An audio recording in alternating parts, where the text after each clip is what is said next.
Uh, Hello and welcome to the latest edition of the research program speaker series.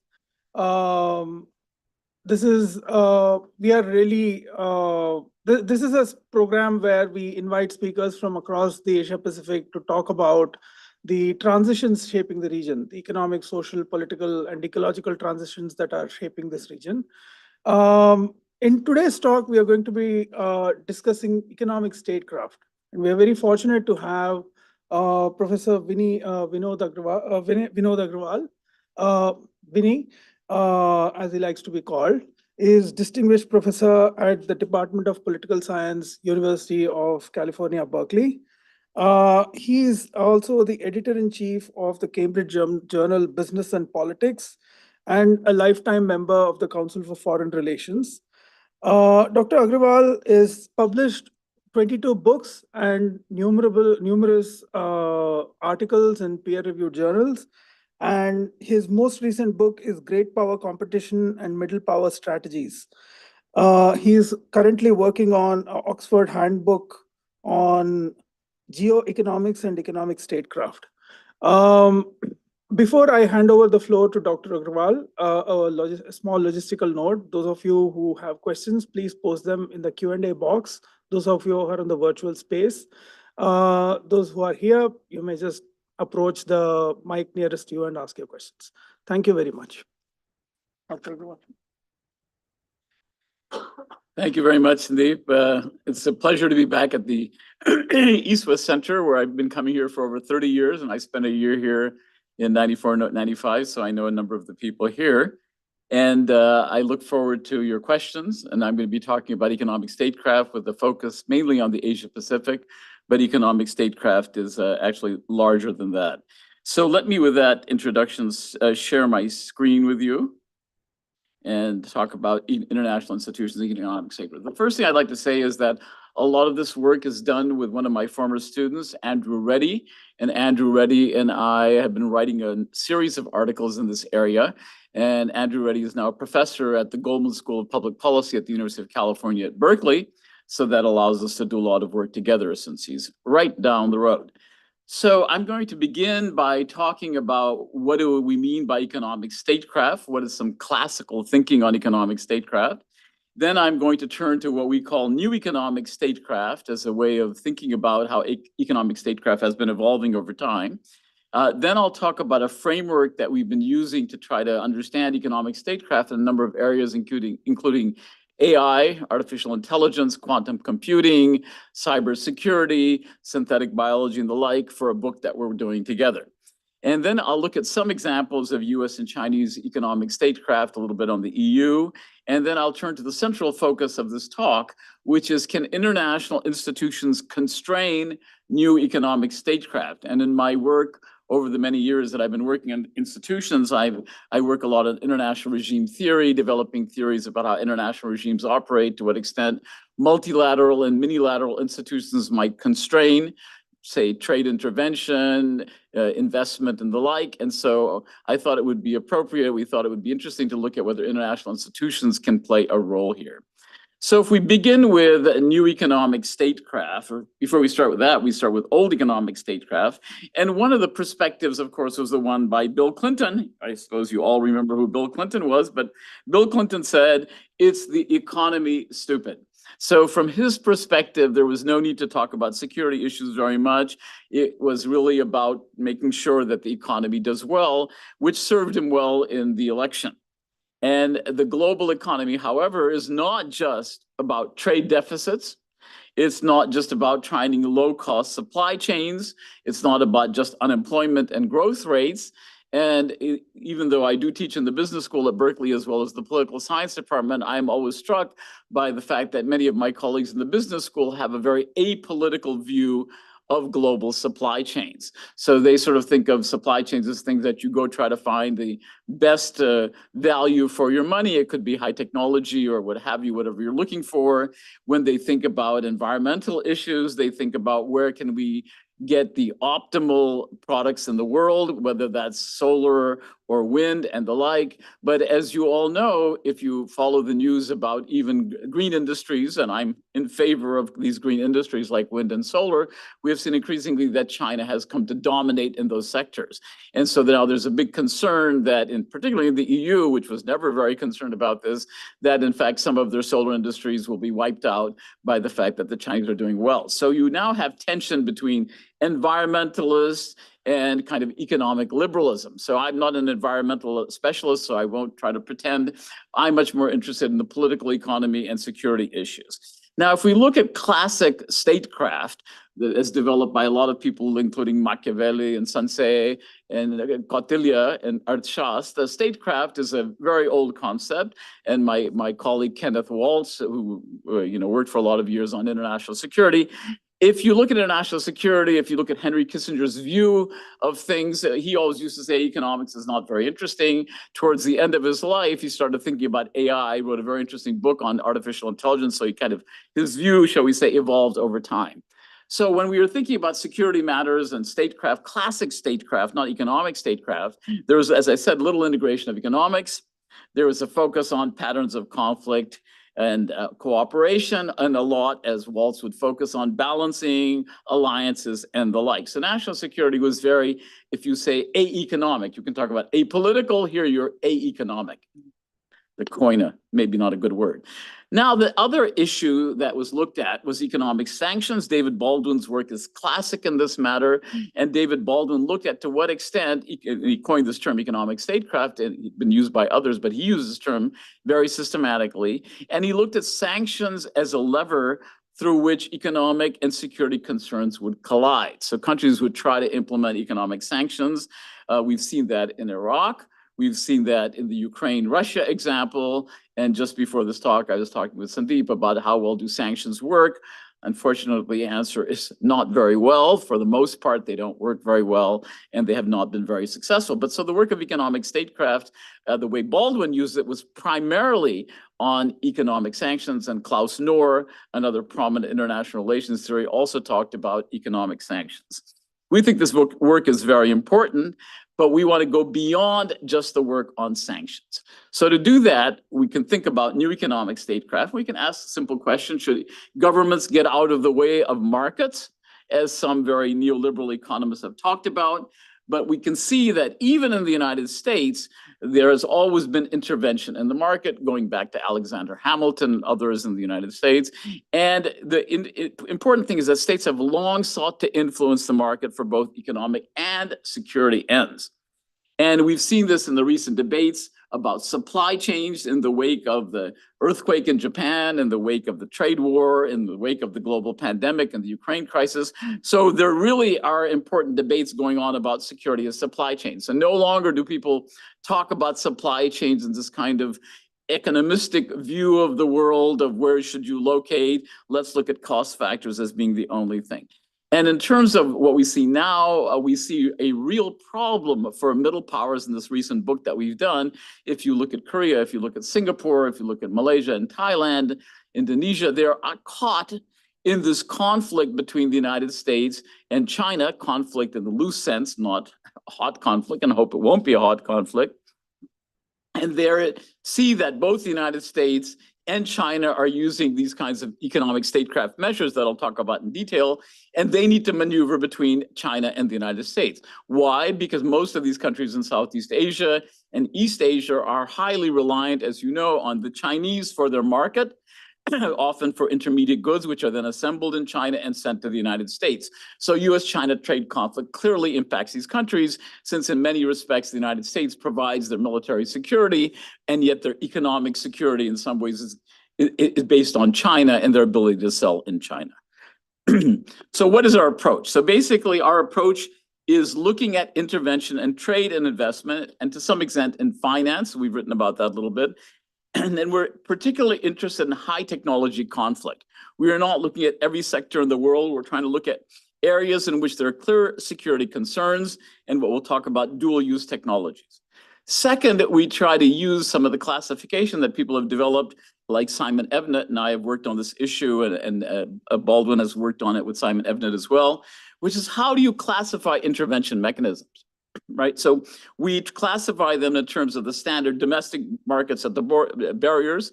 So you can have barriers in their domestic markets, which includes things like tariffs and quotas and other restrictions like that, or restricting investment. You can have behind the border measures, which people talk less about, which Simon and Evnet has talked about a lot, and Baldwin, in which you have intervention through regulation, in which you have intervention through subsidies, the classic subsidies, but all sorts of other ways in which you can try to improve the status of your firms and increase a competitive situation. And if you look at beyond the border measures, these are also very important. These can include such things as the classic Japanese and Chinese export promotion, but they can also include the increasingly focus of the Chinese on international institutions, creating new international institutions, trying to modify existing international institutions, as well as creating institutions such as RCEP, Regional Comprehensive Economic Partnership, which we'll have something to say about later on. So this is kind of also using governance mechanisms which are pre-existing, or creating new governance mechanisms, which I've written about in terms of institutional design, and see to what extent you might be able to use those to improve the competitiveness of your own firms. So what are some examples of intervention in dual-use technologies? Well, the United States, people say, oh, it doesn't intervene in the market. But in fact, if you go to Silicon Valley and you need money, you can go to In-Q-Tel. In-Q-Tel is the CIA venture capital firm. It's no secret. It's listed on their website. And many firms, including Palantir, have secured money from In-Q-Tel. You also have what used to be called DIUX, which is a Defense Department, and it's now called DIU. They are also investing in a number of technologies that they think are important. Now, let me say something a little bit about that. So when I was talking to some DIU officials, I said, so how's it going? And they said, not terribly well. And I said, why is it not going well? Silicon Valley, there's entrepreneurs. You knock on a door, there's an entrepreneur sitting there, there's an entrepreneur at every doorstep.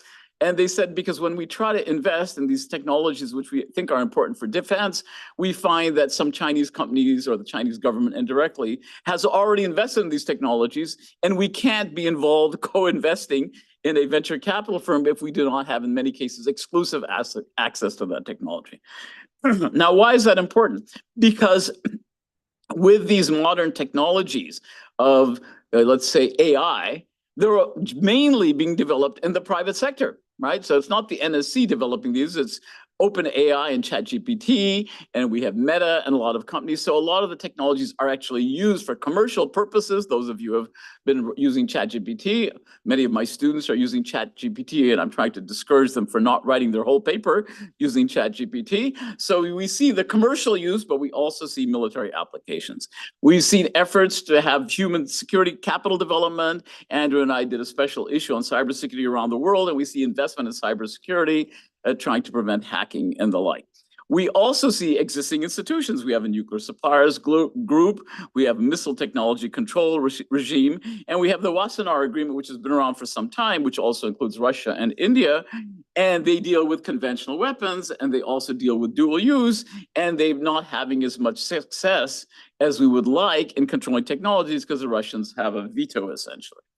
And more recently, in the United States, we've seen rules on FDI and technology transfer. These rules go back to the 1970s, as I'll talk about, but under the Trump administration, with support from the Democrats, they've been enhanced, and we'll talk about that, the so-called FIRMA. So let's ask this question, what is dual-use technology? And this is my favorite example, because in the 1950s, my first book was on textile trade, so I have some fondness for textiles and apparel. This is what was said in testimony by the woolen blanket industry. In case of an atomic war, we will need 150 to 200 million blankets to survive. Now, as I like to point out, caveat emptor, buyer beware, woolen blankets will not prevent radiation, dying from radiation. I'm not a physicist or an engineer, but I'm pretty sure they don't work that well. And the only thing they'll do is if you cover your head with a woolen blanket, you won't see the flash immediately that will kill you. So you can see that even going back to the 1950s, Industries would make claims about national security. So one of the things that we've been grappling with in our work is what constitutes national security? What industries are really important for national security? If 5 to 6 years ago, I would have said to you that, these masks that people wear against pollution are really important for national security, you would have laughed at me, right? So in fact, what is national security is an evolving idea. And then another question is, well, what's the difference between new economic, statecraft, and industrial policy? Industrial policy has been around for a very long time. Countries have been pursuing industrial policies for a very long time in different industries with various motivations. And I think what differentiates new economic statecraft from industrial policy, there is an intersection between the two, but industrial policy is pursued for many reasons: inequality, market failure, classic economic market failure, economic development and regional development. We've seen trying to promote certain regions, like in Italy, the southern part of Italy, trying to promote the Mezzogiorno. We've seen environmental concerns, as we now have the Biden administration aggressively pursuing industrial policy for that purpose, and for ethnic issues. And in Malaysia, where you have the Bumiputra versus other groups, and you have kind of industrial policy to help them. But governments may also pursue industrial policy for national security and to develop critical industries. And we've seen this now around the world, particularly in China and others. China with their Made in 2025 policy, the United States as well. And of course, the Europeans are also getting into the act. So just to summarize, so people say, well, isn't this just industrial policy warmed over? Not exactly. There is an overlap in your Venn diagram between industrial policy and new economic statecraft. They have elements in common, but they are not the same, because new economic statecraft is primarily about security concerns. So what kind of a framework do we develop? As I mentioned, we have these kind of three ideas of at the border, behind the border, and beyond the border. And for those of social scientists, these are the dependent variable, if you'd like. And these dependent variables vary in a number of elements. We can see at the border, which are the classic ones: import quotas, taxing exports, export control, customs regulation, many of the things that the World Trade Organization and before its predecessor, the GATT, tried to deal with, right? You should not use quotas, you should use tariffs. If you have tariffs, you should try to reduce your tariffs. And over many rounds of the GATT, going back to 1947, when the GATT was first formed, in the Geneva round and the Torquay round and the Nixon round, which became the Tokyo round, and then the rounds after that, including the Uruguay round, we've seen these efforts to deal with at the border policies. More recently, as I said, we've tried to deal with inward and outward foreign direct investment. The United States is now trying to restrict the foreign direct investment of American companies, particularly in chips. So that's become an important issue. And as I mentioned, FIRMA, which is the Foreign Investment Review and Risk Modernization Act, probably is the worst name of any acronym I've ever seen, which has tried to have enhanced CFIUS, Committee on Foreign Investment of the United States. CFIUS goes back to the 1970s, when the United States was concerned about strategic investment. The most famous example is the Dubai ports case after 9/11, when CFIUS actually was okaying this agreement, and because of a political dynamic, in the end, Dubai Ports World, DBW, was blocked from buying ports in the United States, which they were going to buy from P&O. Now we see a very aggressive use of CFIUS, whether it's TikTok, which is a very important new case going on and trying to restrict investment. FIRMA is being used, and FIRMA has been expanded not just to direct foreign investment coming from other countries. It could be from China, could be from Korea and other countries. It's also been expanded to look at venture capital and private equity. So my daughter actually works in a venture capital firm, and CFIUS is very important to them, right? Because it depends if they're Chinese investors in this firm, that's an important issue. So in venture capital and PE, people now have to pay attention to the regulations we see through FIRMA. So that affects investment. What's happening behind the border? So these are kind of what Baldwin and Evnet called murky protectionism. And what do they mean by murky? It meant that you can use all sorts of health, technical standards, safety regulations, and the like, and this goes back for many years, as an excuse to block the imports of other countries. These are not at the border. This is simply regulations. And Simon and I have written about this. We said, well, some of these regulations are pretty reasonable. Right? You want to have health regulations. You want to have environmental regulations. But, when you have the province of Ontario in Canada saying that unlike the Americans, we are environmentally sound. And therefore, we want to block the import of beer in cans and only bottles for environmental reasons. You only have to think for about 1 minute and say, what is the logic? And the logic was, it's expensive to ship beer in bottles. And they were trying to throw sand in the imports of American beer. So people are using these kinds of murky protectionist efforts to block imports. And this is not always about high security, but this is an example even in industrial policy. We've seen governments' efforts to encourage or discourage foreign investment in the local economy. We've seen all sorts of regulations. Vietnam is making lots of efforts to encourage investment. Singapore has done that for a very long time.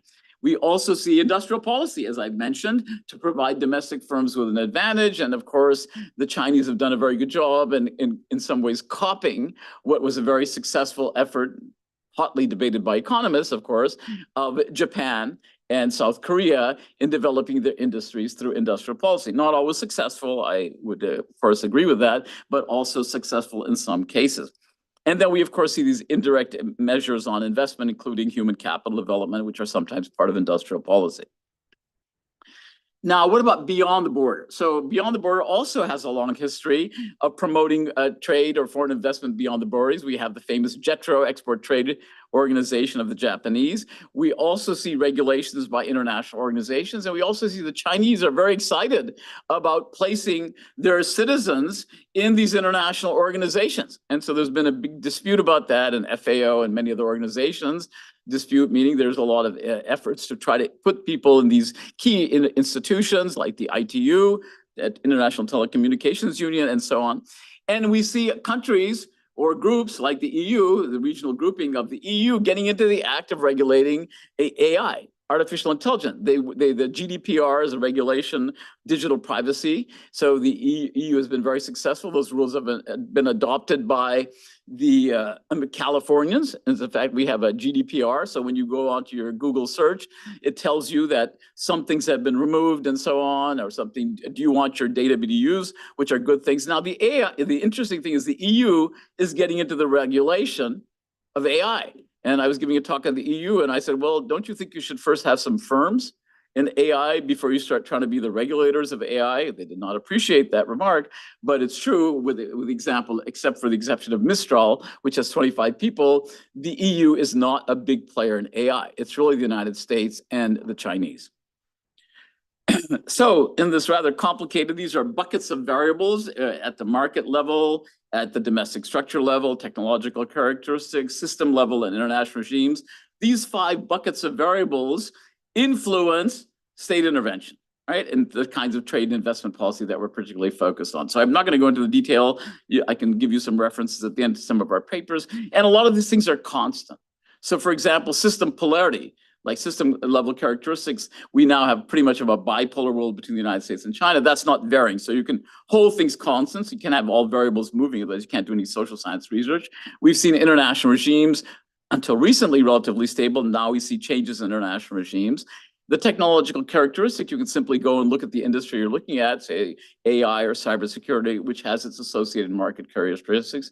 And typically countries' domestic structures in terms of how they relate between business and government pretty much are stable, not always, but we do see, for example, Singapore has had a very interventionist policy and its government is very strong and has a very strong civil service. So some of these variables, buckets of variables, are not just variables, buckets of variables are pretty stable. So when you want to do your research, you can actually do some comparison as to what countries are doing.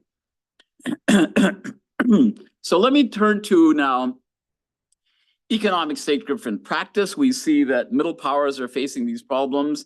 In the special issue we did on high technology in the semiconductor industries, we see that economic statecraft is being practiced by lots of countries, not just the United States and China. So let me give some examples. We have government-guided funds in China.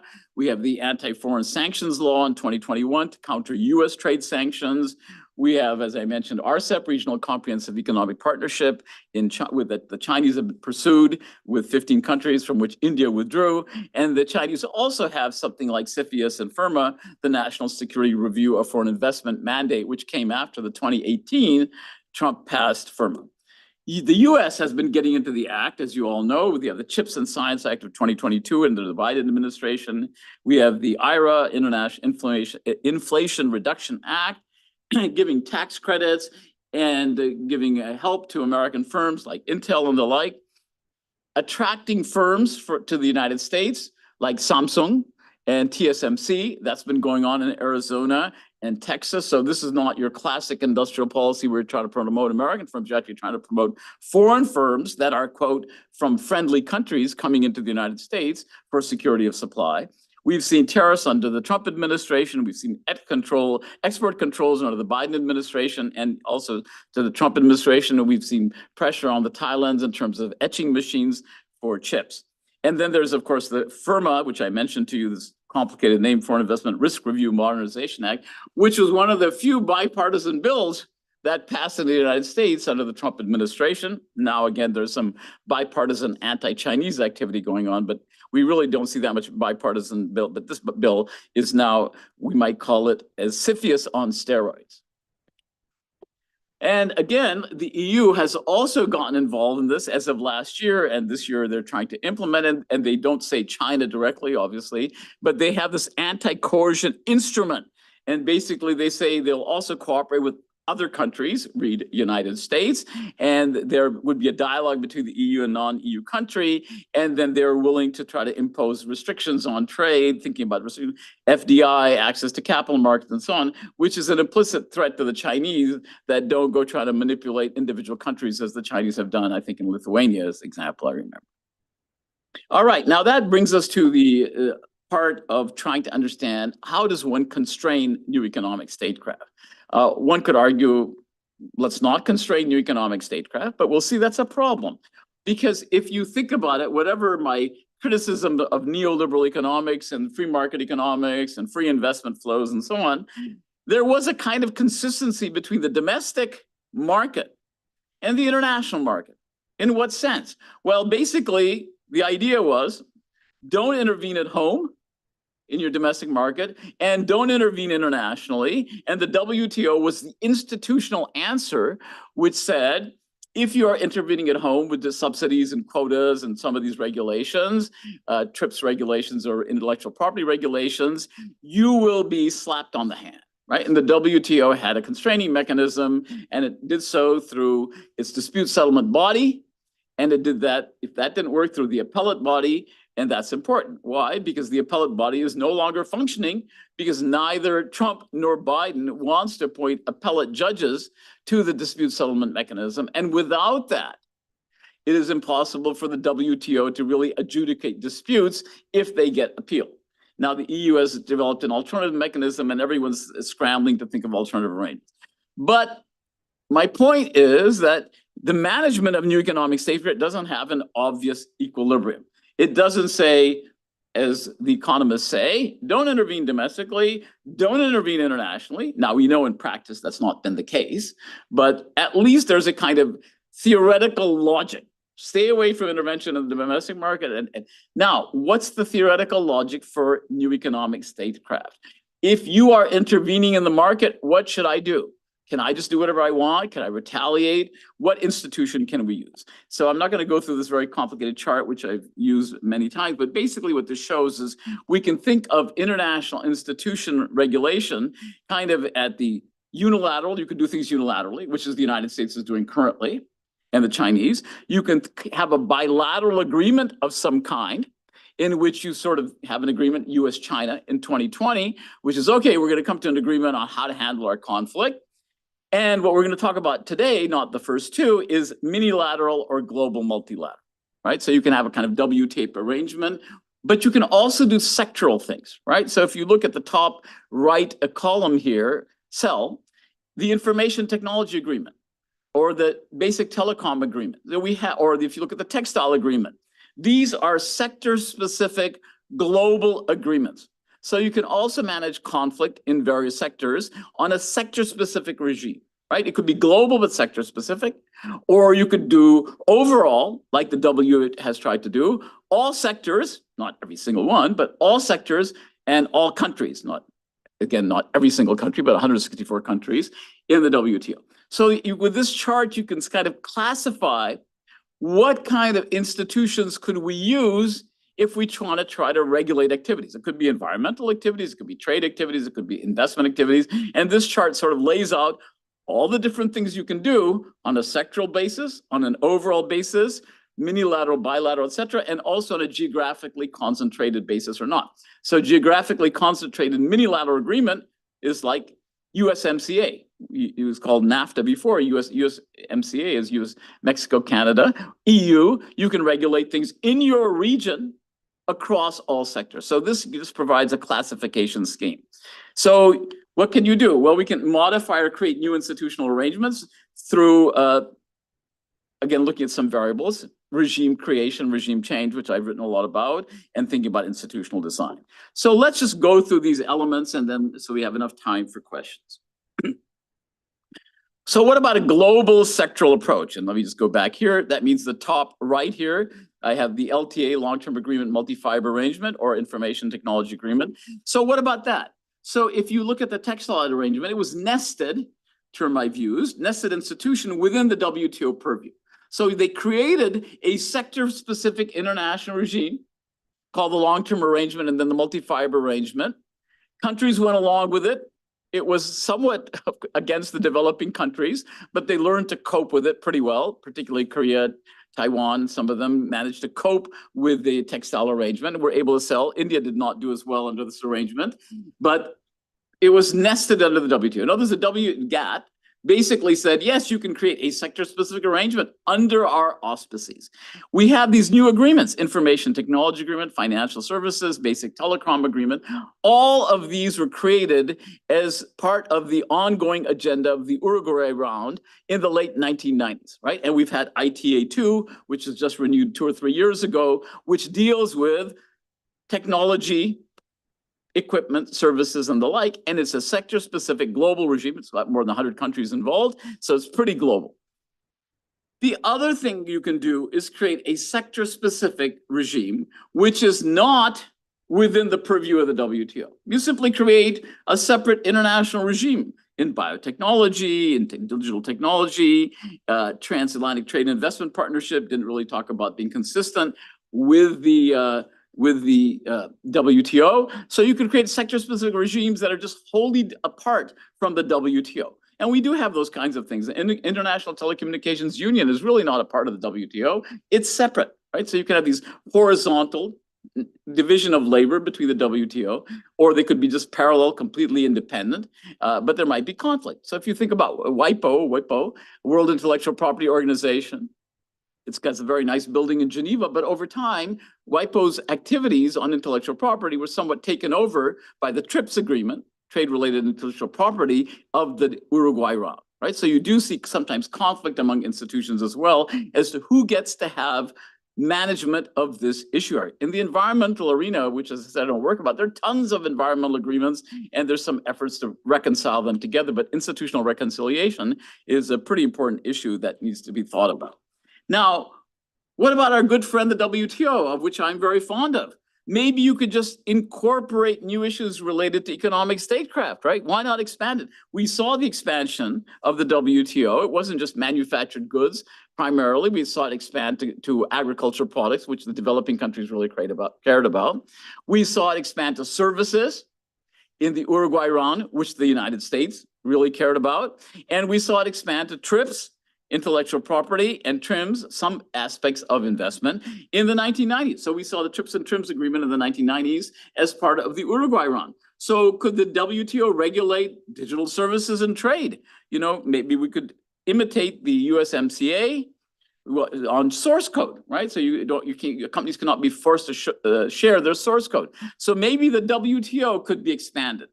And I'm not going to give away my view right now, but I'm just giving you all the options, right? Sectoral global or overall global. How about a bilateral approach? A bilateral sectoral approach, you see the US and Japan, maybe just dealing with some products. It's not a broad example. We can go back to the 60s when the United States had an auto agreement on auto. So that's a bilateral sectoral agreement. I'm not talking about unilateral. I forgot I put stuff on bilateral. So you can have a sectoral agreement between two countries, right? Or you can have an overall bilateral approach.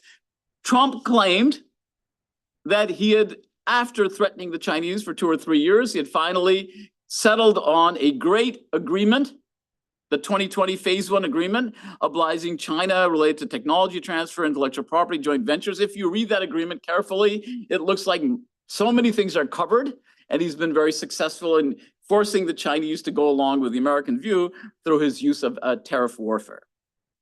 But China did not meet its obligations. It only, some of these 62% of manufacturing, 70% of agriculture, 47% of energy. It committed to a lot of things in Phase 1.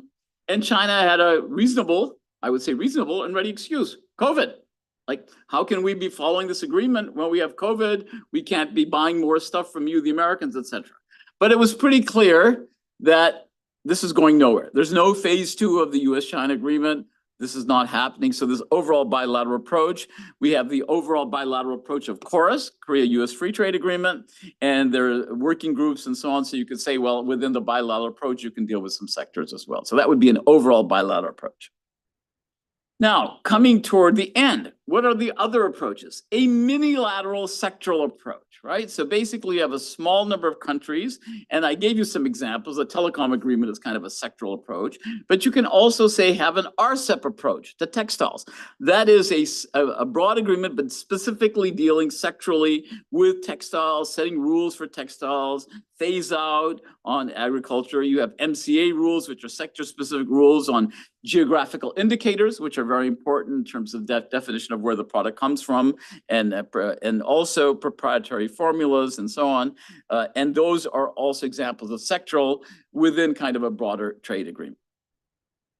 And finally, we might say, well, maybe if we can't make progress in the WTO, maybe the answer is a minilateral overall approach, right? So we talked a little bit about some of these agreements. So maybe we can deal with things through the CPTPP, right? Which is the Comprehensive Partnership for a Trans-Pacific Partnership, comprehensive and progressive Trans-Pacific Partnership, very difficult term. And that's because the United States withdrew from TPP, Trans-Pacific Partnership, and they are agreeing to broader market access. I think it's only 11 economies, that's my mistake, because the United States is not a member any longer of TPP, right? So US withdrew from TPP when the Biden administration came in. Many people thought, I thought, that the Biden administration might want to rejoin TPP, but it did not.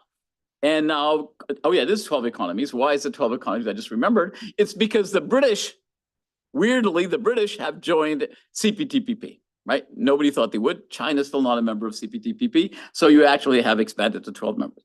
Now, if we look at RCEP, Regional Comprehensive Economic Partnership, that's a free trade agreement with 15 economies signed a couple of years ago, where China took over leadership of this agreement.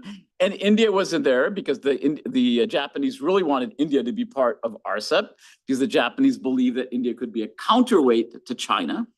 But the US is not a member of RCEP, and India was withdrawn from RCEP. The Modi government decided that they did not want to be part of RCEP because of concerns about too much manufacturing competition, and also concerns that Indian agriculture would be threatened by being part of RCEP. So India withdrew from that. Then you have IPEF, the new American initiative under the Biden administration. It doesn't really guarantee market access. A number of countries are members. Korea is a member of IPEF and so on. But China's not a member of that group. So if you're going to deal with the two countries that are most aggressively using new economic statecraft, you can see that these three agreements, CPTPP, RCEP, and IPEF, don't handle the issue. So I have to say this because I run the Berkeley APEC Study Center at Berkeley. So is APEC the answer? And the answer is maybe. Soft maybe. What could APEC do? APEC realistically cannot constrain new economic statecraft. Let me just say that up front. However, because it is not a formalized organization, one could imagine that it could be discussing new economic statecraft. There's a reluctance on the part of the members to do that.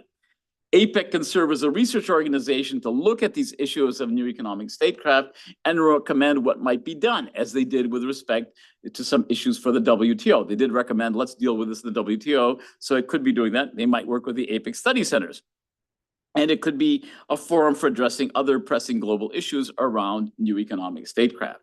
I'm not very confident that's going to happen, so I'm not going to tell you that's very likely. But I have to say the conclusion is slightly depressing, right? So we see that new economic statecraft is on the rise. We've gone beyond sanctions to intervention in high technology conflict. Dual use technology is very important. I've argued that you can systematically examine new economic statecraft by looking at both at the dependent variable and looking at a host of independent variables that might explain what drives high technology intervention.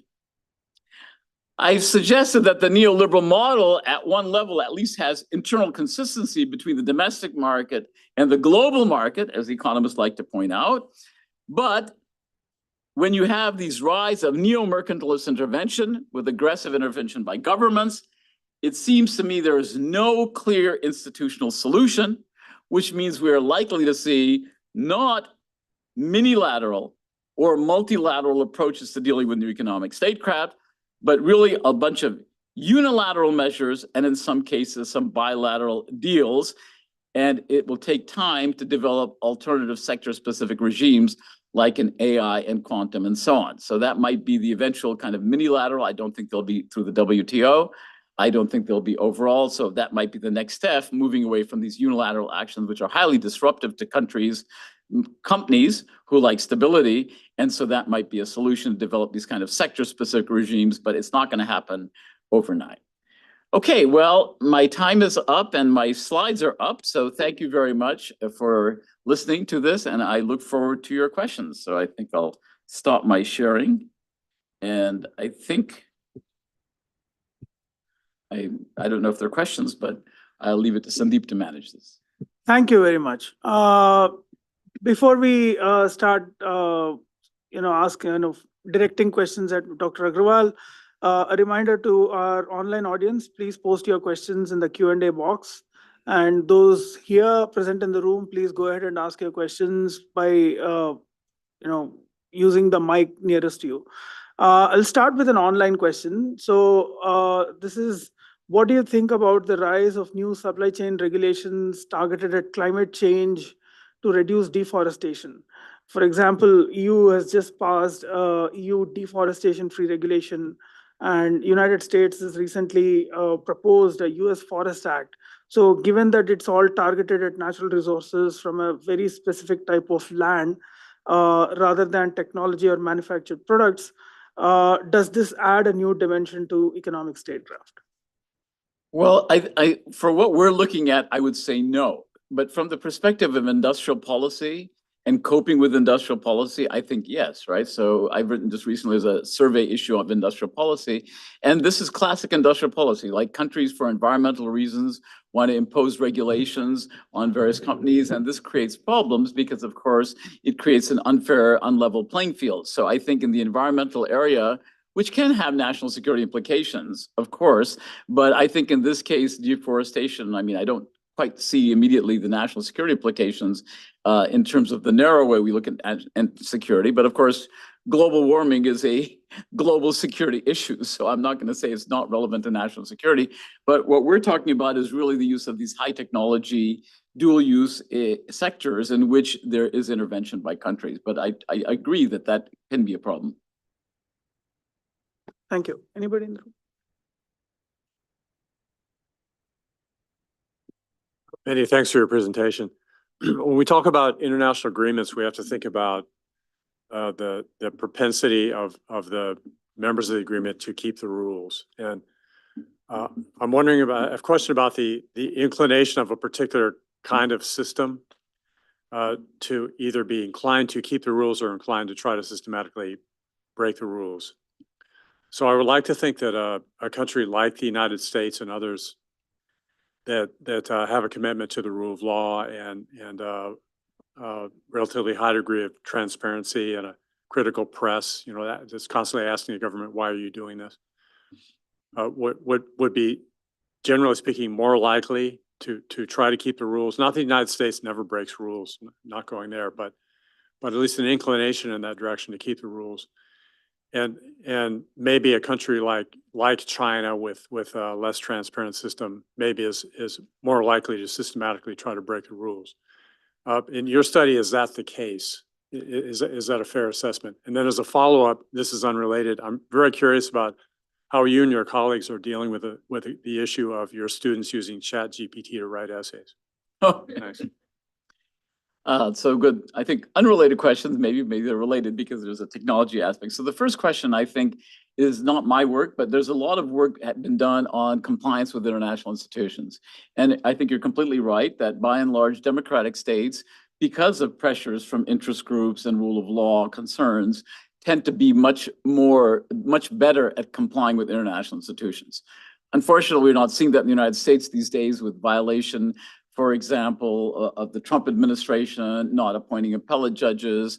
So we're going kind of in the authoritarian direction when it comes to rule following. And we've also seen even in the Biden administration, which is, I think, is much not very authoritarian, much more democratic. But if you look at domestic content regulations, the United States is violating its signature of the domestic content requirement, which is that you should be able to buy from anywhere you want and don't have to have only US domestic content. So in general, that's correct. I think one of the problems is, and I'm not entirely unsympathetic, I should say, hard for me to say this, I'm not entirely unsympathetic to the Trump administration and the Biden administration's view that the Chinese were actually playing around with the WTO rules in such a way that undermined the WTO. And when you heard President Xi at Davos say, we are the new defenders of the neoliberal international order, I couldn't help but laughing because the Chinese have not done a very good job in defending the neoliberal order, and they have consistently been using all sorts of state intervention mechanisms to promote their industries, banning Google from operating in China under national security claims, and now they're trying to ban Tesla, which went into China, from operating near because Tesla cars have cameras. So I think there's been a massive escalation of intervention, which the Chinese have been doing for many years, but now the United States is sort of copying that. And that's why I'm very concerned that institutions like the WTO are simply falling by the wayside and trying to deal with these issues. With respect to students using ChatGPT, I think we are unrealistic if we think that students are not going to use ChatGPT. I use ChatGPT all the time. ChatGPT, the paid version, is excellent, ChatGPT 4.0. You can do research on ChatGPT whenever I'm working on a paper. I have ChatGPT open. So what we have to do is teach our students how to use ChatGPT in a way that enhances their productivity and not end up just simply plagiarizing from ChatGPT 4. Down the road, ChatGPT 8 or 9, God knows what will happen, and we'll all become obsolete. And so we don't have to worry about that since there'll be no students or professors. So that's my answer to your question. Anyone else in the room? Yes, Anand. Hi, I'm Panwin. I'm a research fellow here at the East Can't hear you. Center. The mic. Oh, do I just Speak to speak the loud? mic. Can you hear me? No, could you turn the mic towards you? Or is that? Yeah, there. Oh, it's it's on. Okay.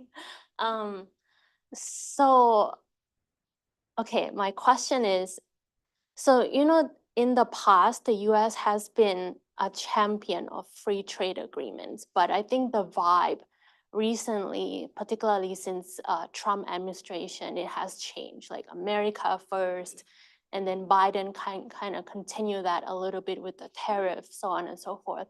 And so free trade agreement is kind of like a taboo now in the US economic policy. And Biden has been implementing, those diversity building resilience in terms of supply chains, so on and so forth. But I feel like with this Japan, Nippon Steel acquisition of the US steel, that seems to contradict the recent vibe of the Biden administration. So can you elaborate more on is that part of the new economic strategy, and how does that hinder the US national security, or how would that help with the US national security? Another example that I could think of that kind of contradicts the current vibe is what is his name? I forgot. He invests in, I should remember this, Buffett. He invests in the BYD, the Chinese electric car. So, and it's competing a lot with Tesla. So that also is another example that contradicts the ongoing vibe. Can you maybe comment on that a little bit of how Yeah, it affects that's a the good US? question. So I think some of these things, I mean, the steel industry has claimed national security for many, many years, right? The steel industry has been getting protection going back to 1969 in the United States. So they've always claimed they're important for national security. And when the Trump administration came in, I don't think they had a coherent new economic statecraft policy of any kind, but they were simply responding to domestic political pressures. And that included the steel industry, the coal industry, the auto sector, and so on. It's not clear to me these are really any longer national security industries. The Biden administration has a very strange policy. I was one of the many advisors to Biden before he was elected on trade policy. And I said, oh, I'm glad that President Biden might become president because now we can go back to TPP and we can go back to TTIP, the Transatlantic Trade Investment Partnership with the Europeans. And one of the other advisors who did become an advisor to Biden said, you know, that's such an old-fashioned view of trade policy. Under Biden, we're going to be pursuing new trade policy. And I said, oh, I think that's called protectionism. And so what I see is that under the Biden administration, there's not always a coherent new economic statecraft policy. What we see is actually simple domestic protectionism for votes.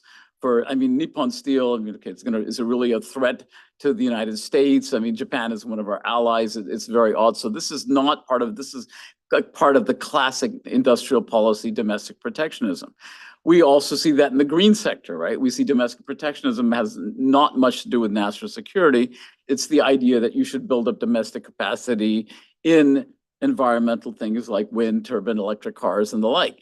Now, Americans, businesses are allowed to do what they want, right? So Warren Buffett can go invest in BYD. We have not come to the point, although Trump used to say that American companies are disloyal, multinationals are disloyal to the United States. They go invest in other countries like China or what have you, give them their technology or are willing to be forced to give away their technology.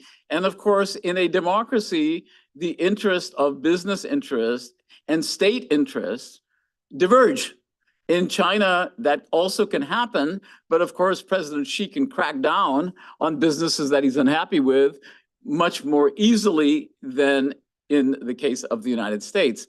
And if you look at national security concerns about TikTok, of which there could be some security concerns about data provision and so on, you see the hypocrisy here, which is that Trump said, oh, we should not ban TikTok, even though it was the Trump administration that wanted to block TikTok in the first place. So if you're expecting consistency among politicians, you're looking in the wrong place because they're never consistent. And obviously, but Trump's view was, well, Facebook is much worse because they banned me from Facebook. So obviously, I prefer TikTok.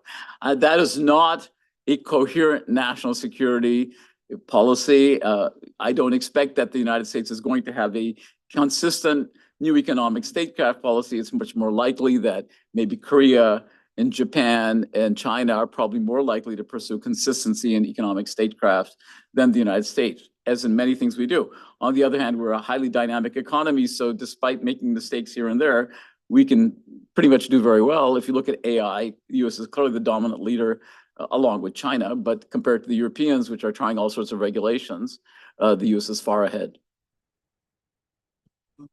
I have a question. So we've been talking a lot about WTO, but protectionism has always been there, even even in the West. For example, with agricultural commodities, right? Both the United States and European countries have consistently provided protection to their farmers while actively using WTO to kind of dismantle protections in other countries. So do you think a lot of the this challenge that we are seeing to WTO, in the sense is basically, it's like, okay, now with more countries in Asia finding the economic power, they are in a position to mount a more robust challenge to WTO, and maybe that's what we are seeing today. The other question is closely related in the sense, do you think whether it is a multilateral institution or minilateral, at whatever level it's pitched, do you think these institutions can be completely, should be focusing purely on economic efficiencies and inefficiencies? And how do they strike a balance between genuine economic considerations and political considerations, which are equally powerful and equally genuine? Thanks. So I think that's a very important question. So the WTO has never, GATT more than the WTO, was never consistent, right? So the rich countries would always talk about liberalizing markets, and when it came to agricultural markets. And I literally was at a conference when the chief economist for the WTO, so I'm not revealing any secrets, said very clearly that the WTO has been unfair to the developing country, consistently, right? Now, the positive thing is that the WTO has made an effort to improve agricultural access to the United States market and to the European market. And the fact that the WTO did as much as it did, to me, is surprising. To a realist would be, I'm not completely a realist, but it's surprising that it was able to have some constraining effect. It constrained the EU and forced them to move away from the Lome agreement and the policies where the EU was simply giving preferences to the former colonies that it liked. So the WTO is hardly perfect. It's clearly biased against the developing countries. But let's look at the point. When I was debating with an activist from an NGO, he said, the WTO is terrible, blah, blah, blah. And I said, I agree, the WTO is terrible. However, the alternative is much worse. Because if you think you're going to do better in a bilateral negotiation with the United States or with China or the EU or any big country, you're sorely mistaken. So I think the WTO should be more open, should not just reflect the interests of the large countries. That is the reality of realpolitik. But did it do a pretty good job? Yes. Did it do a good job as we would have liked and be fair to the developing countries and tropical goods and a lot of things? Absolutely not, right? Now, when we think about our institutions, apolitical, no, the WTO was created for a highly political reason, right? The EU was created not for an economic reason. It was to prevent war between Germany and France. So I think economists misunderstand these agreements, and my many colleagues who are liberal economists, who I work with many times, they come up to me and they say, oh, look at this central, computable general equilibrium model, CGE modeling shows the benefits of it. And I said, I'm tired of hearing all the benefits. This is a political problem. Yes, I've now come to the conclusion, thank you, that larger trade agreements are better than smaller trade agreements are better than bilateral agreements, for the most part. You prove that to me over and over again. The question is, how do we develop a political coalition in different countries that will promote these kinds of open markets that you like? And economists never paid much attention to this. When the United States developed these sectoral agreements that I was talking about, the telecom agreement, information technology agreement, I wrote an article that's published in East-West Center papers, I forget the policy papers, with John Ravenhill, in which we said, these are terrible agreements. And people said, you're against free trade. I said, no, you're not listening. Read our paper. It says, these are terrible agreements because they will undermine the coalition for free trade. Because what will happen is that high technology industries will lose interest in pursuing agreements with the WTO. On a broad level, they're just going to pursue sectoral agreements. And unfortunately, I have to say we were right in our paper, I think published in 2000, whatever, 10 or but many years ago, in which we said, look, this is a problem, and therefore you're undermining the coalition for free trade. Therefore, all these trade agreements, in my view, I teach international political economy. I don't think these trade agreements are apolitical. Never were and never will be. We have time for one last Sure. question. Are there, and what are the key hindrances from getting this idea on economic statecraft to progress further? How can we troubleshoot these issues? So one way is what Andrew and I are doing, which is that we're looking sector by sector. Specifically, we're writing a paper on AI regulation, AI intervention. We're comparing intervention between China, EU, United States, and within EU, Germany. And I think there's need for empirical work. I think conceptually, we've tried to lay out kind of a structure. And I think we need to move forward on sectoral analysis. So we've written a whole series of papers on cybersecurity, a special issue of a journal. You can look at that. We're now working on AI.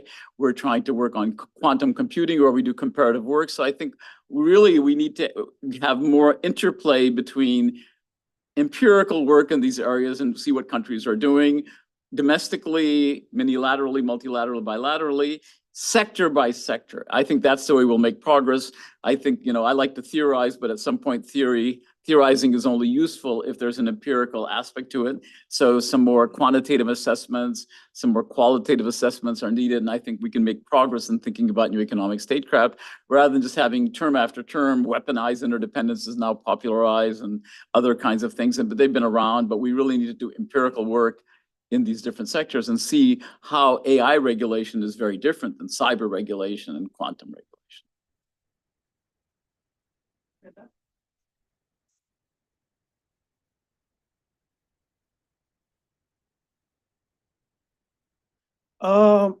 So with that, we must conclude this very interesting talk. Thanks, Vinny, for a very insightful talk on economic statecraft. I think I personally learned a lot about the politics of multilateral institutions, and I look forward to reading more stuff that you've written. Thanks to all the audience who have joined us online. Thanks to the people who have joined us in the room here. And the next talk is on the 22nd of May when Krzysztof Obydzinski from C4 will be talking about forest governance. So he will be looking at the impact of the changes in EU's and America's forest policy on the land regimes and in the global south. Thank you very much. Have a nice day. Bye-bye.